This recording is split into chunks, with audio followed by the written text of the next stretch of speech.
In this video, we're going to be talking about GameStop. Now, if you've been watching the news, you probably heard about this company whose stock just skyrocketed. And there's a particular story of a guy who invested about $50,000 a few years ago, and now he has made a huge amount. So stay tuned to the very end of the video, and I'll tell you exactly how much this guy made. It's crazy. What we're going to do is we're going to take the stock market data of GameStop, and we're going to do some animation in Tableau, and it's going to be super cool, and we're going to do that. And we're also going to do a what if analysis so that we can say, if I had bought stock at this date, how much money would I have today? And it's really fun because you could make, you would have made heaps of money. And the very last thing is, if you want to learn more about GameStop, I will tell you exactly where you can get all that useful information at the very end of this video. So stay tuned. For now, let's get into the video.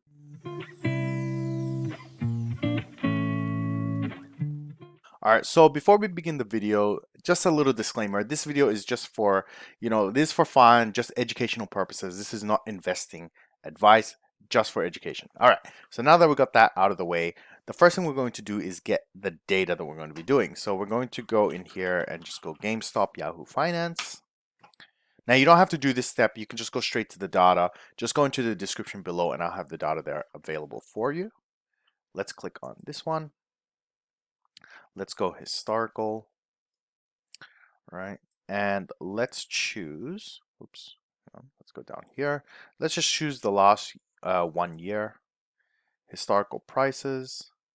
So this is doing Feb to Feb. Yep, that's fine. Frequency is daily, and let's go apply.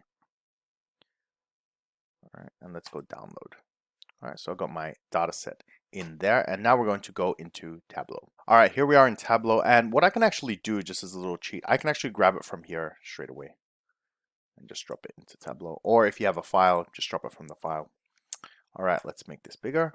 And the first thing we're going to do is going to get rid of any fields we don't need. We actually only want to keep date and close. So close is the closing price for that day. So what we can actually do is select these. Select here. I select this kind of gray part. That makes it easier. Go like that. We're going to right click. I'm going to go hide. And this just makes it a lot cleaner. You're not messing around and referring to or using the wrong fields for calculations. Let's go sheet one. All right, we're going to start with a simple animation. There's a lot of things you can do in animation, but this is just to kind of get you started if you've never done it before. We're going to start with date, and I'm going to right click drag into columns, and we're going to go continuous. All right, so you can see that there's a little gap. That's usually the weekends because there is no trading on weekends. Let's bring in the closing price. And you can see that it's just exploded. It's crazy. It went from $4 all the way to like 325 as of today, which is just ridiculous. It's so high as a percentage growth. That's crazy. Anyways, bit of fun. So what we're going to do is we're going to do the animation. Now, the way you do animation is you have to tell Tableau the increment that you're going to be using for your animation. So for example, in this case, we're going to be using time because we want to animate across time. So what we do is we can bring in this date into pages, and you can animate across different things: years, months, days, right? In our case, we're going to animate. So I'm going to right click drag. We're going to animate day by day. So here I'm going to click day, and the green one, which is continuous, right? That is to make sure that each day takes also into account the month and the year of that day. If you take this one, right, and it's first of the month, it will take every first of the month for every year, and the animation just doesn't make any sense. So we're going to go day, go OK, and you'll notice that everything disappears. That's fine, and you're going to get this animation window. I actually like to grab it from the handle or from the title and move it kind of in between here, and that just gives me a little bit more space. So we're going to go ahead and do that. You can see that there's like this little black line or gray line. There we go. I can make that wider, and that's just so I can have a lot more control. All right, let's start by just pressing play. Right, so you can see it's taking every single data point and it's kind of moving across slowly. We can actually change the speed using that. So we'll just click on that and it moves a little bit. Oh, hang on, I gotta press play. Right, you see it moves a little bit faster. My problem with this is I can't actually see any trails or any history. So I'll show you how to add that in. We're just gonna press stop. the first thing we're going to do is we're going to go in here into mark, and we're going to set this to circle. Right? Next, we're going to go into show history, open that up. We're going to go all. All right, so you can see now that there's all these individual discrete points. We're going to go trails. All right, and that makes it into a line. We can actually add some color to this. So I'm going to bring sum of close into color. That way it gets, kind of darker in color as it goes up. So let's press play again. I'm going to move this all the way to the beginning. Press play. All right, you can see it climbing. Boom, everything kind of looks normal. No big deal. I'm going to fast forward this a little bit. Right. Then you can see just in the last couple of weeks, it went from, $20 or something to now 300. It's just insane. That's insane how much money you would have made. Right. Which leads us to the next part. If you had invested, let's say at this date. Oh, let's stop the animation. Or around here, let's say 1st of May, whatever the price is. And then you sold it, let's say around this price, right? How much money would you have made if you had bought, I don't know, 1,500 stock? Right? That's the calculation we're going to be doing. So we call that a what if analysis, because you can say, what if I bought this much, or what if I bought it at this time? So you can test different scenarios very easily by using controls and parameters. So let's go ahead and do that. What I'm going to do is I'm going to duplicate this actually. So I'm going to use this button right here. Let's duplicate that. And I'm just going to get rid of this pages animation for this one and switch this to line. And the main reason I'm doing that and getting rid of this is so that when I hover, I can see the date in the tooltip so that I can test out my formulas later if they work. All right, so we're going to create 3 parameters. I'm going to click in here, create parameter. We're going to go purchase date. Oops, not darte. Purchase date. We're going to change the date type, the data type to date. And we can just set this to whatever for the moment. It doesn't matter. We're going to go OK. We're going to go sale date. We'll create another parameter. Now, if you don't know how to use parameters or you're new to it, I have heaps of videos on parameters. So feel free to check those videos out on my channel. Or if you're not too sure, just drop me a message and I'll kind of point you in the right direction. Let's do sale date. And then the last one is how many stock we're going to buy. So number of stock. And let's start this off at, 1,000. Right, leave that as a float and go okay. Great. The next thing we're going to do is we're going to pick a sample start date. So let's say this one, 1st of May 2020. And we're going to basically, if I go into the view data, right? Well, let's actually pick this one. What I want to do is create another column that if my parameter, right, let's say purchase date, equals 10th of Feb, I want you to create another column with just that value in here and everything else is 0. That way when I do aggregation, right, it only aggregates that one thing. Okay, neat little trick. So let's get out of that drawing tool. Let's create a calculation and let's go purchase in here. And we're going to do an if formula. So I'm going to if the purchase date is equal to this date, all right, then I want you to give me the closing price.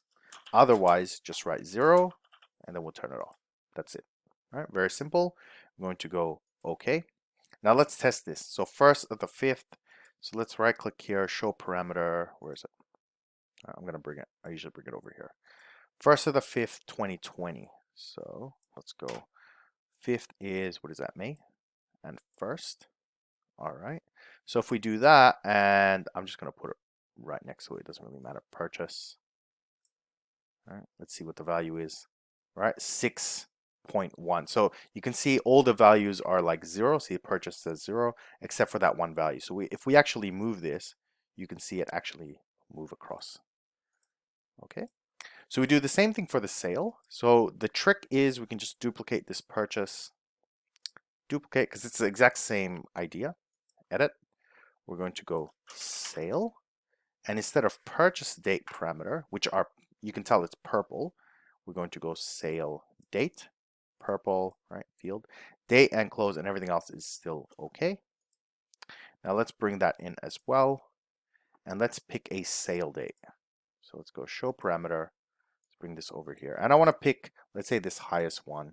So 27th of the 1st, 2021. 27, right? You can see that it's got the value there and there. So that's kind of like our time period. Right, the last step is to calculate what the earnings was between those 2 points. All right, so we're going to go create calculated field. Let's go earnings. Okay, and very simple formula, bracket the sale price minus the purchase price, right, is the difference in the two stock prices that you bought and sold times the number of stock that you actually purchased. All right, very simple. I'm going to go OK. And we're also going to bring in this number of stock into here. All right, so you can see it's set to 1,000. All right, so now that we have those values, we're going to make a very simple kind of circular visualization that we can overlay with this one. So let's get rid of this purchase and get rid of that sale. We actually don't even need this one because we're going to be using this animation one. So let's create a new sheet. Okay, and we're going to use measured names and values to do this. It's very simple, and I'll show you the way I do it. So let's bring in earnings like so. I'm going to bring in purchase, and I'm going to drop it on the axis, which makes a measure value. You can see it's kind of done that. And I can actually drop sales straight in here, or I can drop it again on the axis, and that'll just add them in. And you can see that these are all on different scales in terms of numbers so that they don't visualize very well. So what I do is I can drop measure values into label. Right? You can see it's made it like this. And then I can make this a circle. And then let's go full entire view. You can see these really big circles. Let's add some color to this. So I can actually grab measure names and drop them into color. Right? We're going to change the alignment like so. And we're going to add the labels inside as well. So let's grab measure names and drop them into label. I don't like it underneath actually. Let's bring that on top like so. All right. We're going to just edit this to make it a little bit prettier. Let's go into here. I'm going to make the measure name slightly bigger, bold, and apply. Let's see, it's like that. Okay, done. And you can see the values in there. We're going to reorganize this a little bit so that it makes sense. Earnings should be at the end, right? And we should also add the number of stock in here. So I'm going to add number of stock in here. So the story is you purchase it for $5. Sorry, actually, let's start with the stock should be actually maybe at the beginning. That makes sense.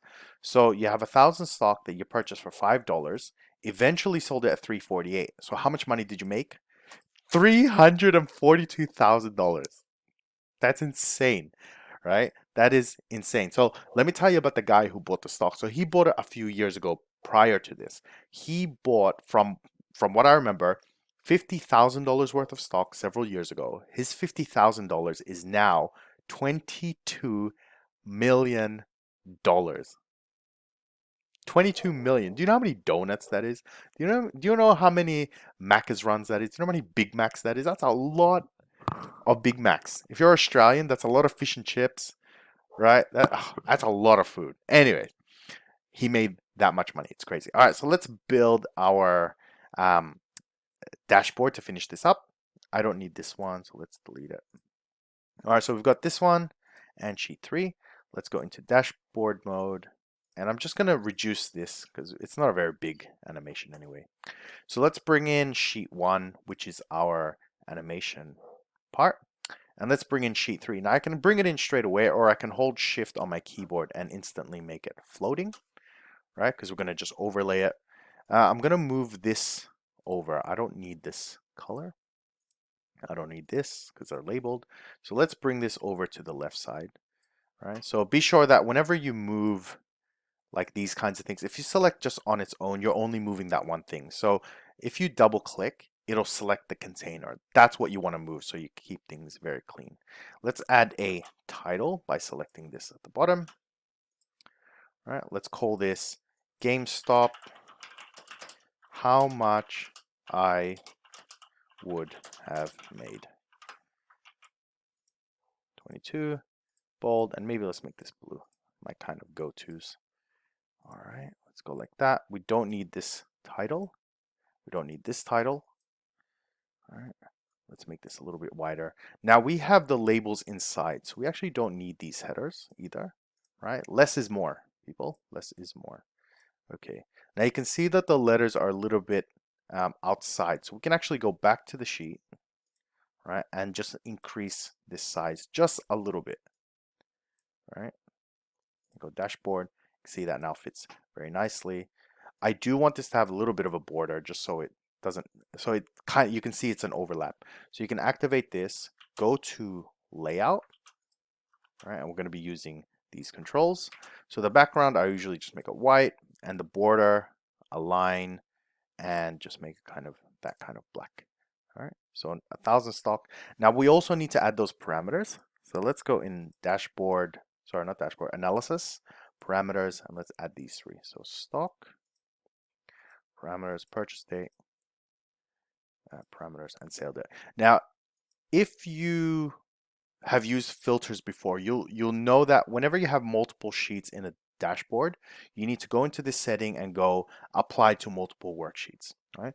With parameters, you don't have to do that because parameters is sort of like a field of data. So whatever references it, it's the same for all sheets, right? So it's different from how a filter operates. All right. Now we can actually change these. So let's say I go, well, I was very risky back then. Let's buy 5,000 stock, right? And let's buy a little bit earlier. Let's say, when was this? Say beginning of our time set. So 1st of Feb, let's just say, or let's say 20th of Feb, right? 20th of Feb, there we go. So it would have been around $4, 20th of Feb, and we sold it 29th, let's just say 29th. We would have made from 5,000 units, which at $4, so that would have been $20,000 worth, would now be worth $1.6 million. That is insane, right? And we can actually do the animation. Right, you can see it there. Let's increase the speed a little bit. There you go. So very simple animations. A lot of things you can do with it. Have a play. Let me know how you go. And that is basically the animation. So I hope you enjoyed the video. All right, thanks so much for watching the video. I did mention at the beginning that I'll give you more information about GameStop and how it all happened. And there's a YouTuber I follow almost religiously. His name is Stephan, and I'll give you a link to his channel below and the particular video about GameStop. And he goes into detail of what actually caused the entire thing, and it's very entertaining stuff to watch, and you'll learn a lot. So feel free to check that out. Until then, if you liked the video and you learned something, be sure to hit that like button, subscribe, because I release new videos every Tuesday, Wednesday, and Thursday. And until then, have a great day, and I will see you next time.